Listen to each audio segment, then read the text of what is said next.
அன்பு சீடர்களுக்கு அன்பான வணக்கம். என்னுடைய அன்பு மாணாக்கள், மாணவிகள், சகோதர சகோதரிகள் எல்லோரும் நலமாக இருக்க வேண்டும் அப்படின்னு நான் அனுதினமும் இந்த உலக மக்களுக்காக நான் கற்று அறிந்த 4 வேதங்கள் முறையில் இந்த உலகத்துக்காக தினமும் அந்த இயற்கை பிரபஞ்ச சக்தியோட நாம் ஒரு வேண்டுதலை வைக்கிறோம். அதன்படி இந்த பதிவை பார்க்கக்கூடிய அனைத்து அன்புள்ளங்களுக்கும் இறைவன் அருள் உங்களுக்கு கிடைக்கட்டும். இந்த இயற்கையின் அருளும் உங்களுக்கு கிடைக்கட்டும். இப்போ நம்மளுடைய மாணாக்களுக்கு ஒரு முக்கியமான தகவல். ஒரு நண்பர் வெளிநாட்டில் இருந்து என்னை தொடர்பு கொண்டார். அவர் பேரு சிவச்சந்திரன். சிவனோட சேர்த்து சந்திரனுங்கிற பெயரை வச்சிருக்கிறார். அவர் சுவிட்சர்லாண்டில் இருக்கார்.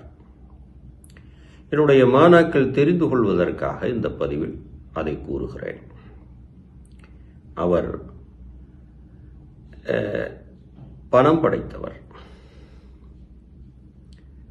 ஆனால் பணம் படைச்சிட்டாரு, பணத்தை உருவாக்கினாரு, அதை லாபகமாக தொழில் உருவாக்கி மிகப்பெரிய செல்வந்தராக மாறிட்டார். ஆனால் அவர் மனதுக்குள்ள ஒரு கவலை என்ன அப்படின்னா, ஒரு பிரைட்னஸ், நான் தொழிலில் ஒரு ஜாம்பவானாக இருக்கேன். இந்த நாட்டில் எவ்வளவுதான் நான் தொழிலில் ஜாம்பவானாக இருந்தாலும்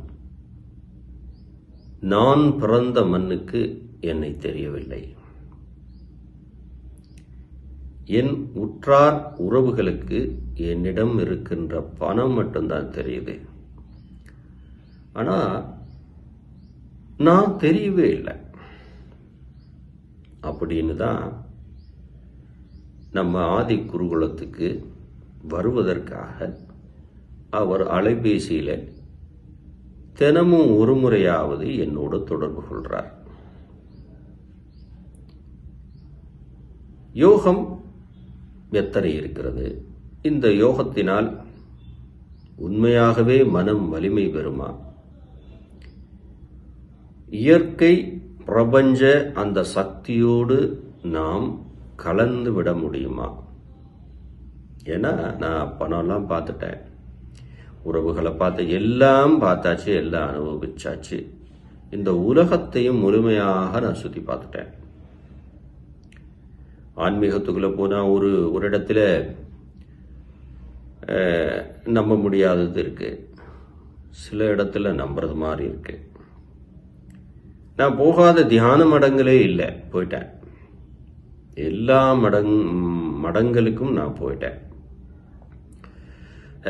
இன்னைக்கு குறிப்பிட்டு சொல்லுகின்ற அளவிற்கு தியான மையங்கள் இருக்கு இல்லையா, அதை நான் பேர் சொல்ல விரும்பலை, உங்களுக்கே தெரியும். இந்த இடங்களுக்கெல்லாம் கூட அந்த சிவச்சந்திரன் போயிட்டு வந்துட்டார். இந்த மடங்களுக்கு அவர் தன்னிச்சையாக மனமுகர்ந்து சும்மா டொனேஷனாக கொடுக்கக்கூடிய பணம் கூட நீங்கள் எண்ணி பார்த்தா ஆச்சரியப்படுற அளவுக்கு செய்யக்கூடிய செல்வந்தான்.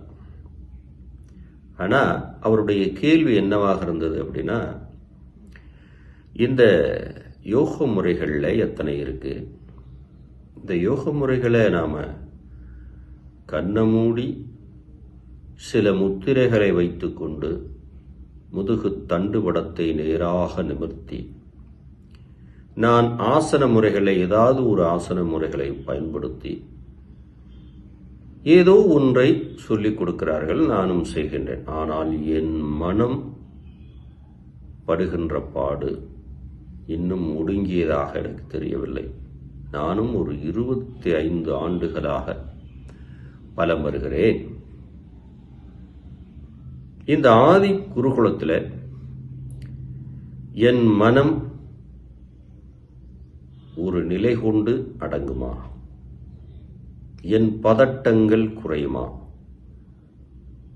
பறவைகளோடு நான் பேசுவேனா? அவருடைய கேள்வி கடைசியாக இருந்தது.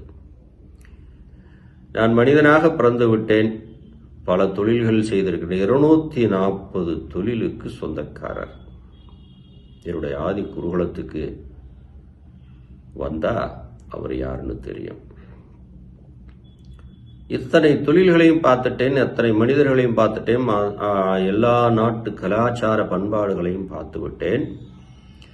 இங்கிருந்து கற்றுக்கொண்டு போய் அங்க தியான முறைகளை எல்லாம் பெருசா வளர்ந்துருக்கு. யோகானந்தா காலத்திலிருந்து இது வளர்ந்துட்டு இருக்கு. ஆனா சூட்சுமங்கள் தெரிவதில்லை அப்படின்னு கேள்வியை கேட்டார். உண்மையிலே அஷ்டமா சித்து பயிற்சியினால பறவை இனங்கள், மிருக இனங்கள், தாவர இனங்களோடு நாம் அதுகளோட இணக்கமாக பேச முடியுமா? இந்த கிரியா யோகம் என்றால் என்ன? இப்படின்னு நிறைய கேள்விகளோட அவர் கேட்டுக்கிட்டே இருக்கார். ஆனா அவருக்கு இன்னும் பயிற்சி தொடங்கலை. ஆனா கேட்டுக்கிட்டே இருக்கார். அவருக்கு என்ன ஆச்சரியம் அப்படின்னா, 2 வார்த்தைகள் மட்டும் ஆச்சரியமாக இருந்தது. என்ன அப்படின்னா, தன்னை கரைத்துக் கொள்வது, தன்னை மிகைப்படுத்திக் கொள்வது. இந்த 2 விஷயம்தான். எங்க ஆதி குருகுலத்தில் எங்கிட்ட பயிற்சி பெறுகின்ற மாணவர்கள் தேவையில்லாத இடத்தில் தன்னை மறைத்துக் கொள்வார்கள், தேவை இருக்கின்ற இடத்தில் மிகைப்படுத்திக் கொள்வார்கள். இது ஆதி குருகுலத்தில் உங்களுடைய பயிற்சி முறையில் எப்படி சாத்தியம் அப்படிங்கிறதான் அவருடைய கேள்வியாக இருந்தது. இந்த பதிவை பார்க்கக்கூடிய அன்பு மாணாக்கள், சீடர்கள், உங்க மனதிலையும் கேள்வி எழும்போம். இந்த மாதிரி நான் நிறைய பார்த்துட்டேன். அதனால அவர் கேட்ட கேள்விதான் நாங்களும் கேட்கிறோம். அஷ்டமா சித்து பயிற்சிகள் இந்த நாளில் சாத்தியம்தானா அப்படின்னு உங்க மனதிலையும் ஒரு கேள்வி இருக்கும். நிச்சயமாக சரியான குருவழி பாடம் கிடைத்தால் சாத்தியம்தான். தன்னை கரைத்துக் கொள்வதென்றால் பலூனை போல நம் உடம்பை லேசாக மாற்றும் வித்தை. மிகைப்படுத்துவதென்றால் கரிமாங்கிற ஒரு நிலையை அடைந்தால் நாம் உட்கார்ந்திருக்கிற இடத்திலிருந்து யாராலும் நம்மளை அசைக்க முடியாது. அந்த அளவுக்கு கனமாக மாறும்.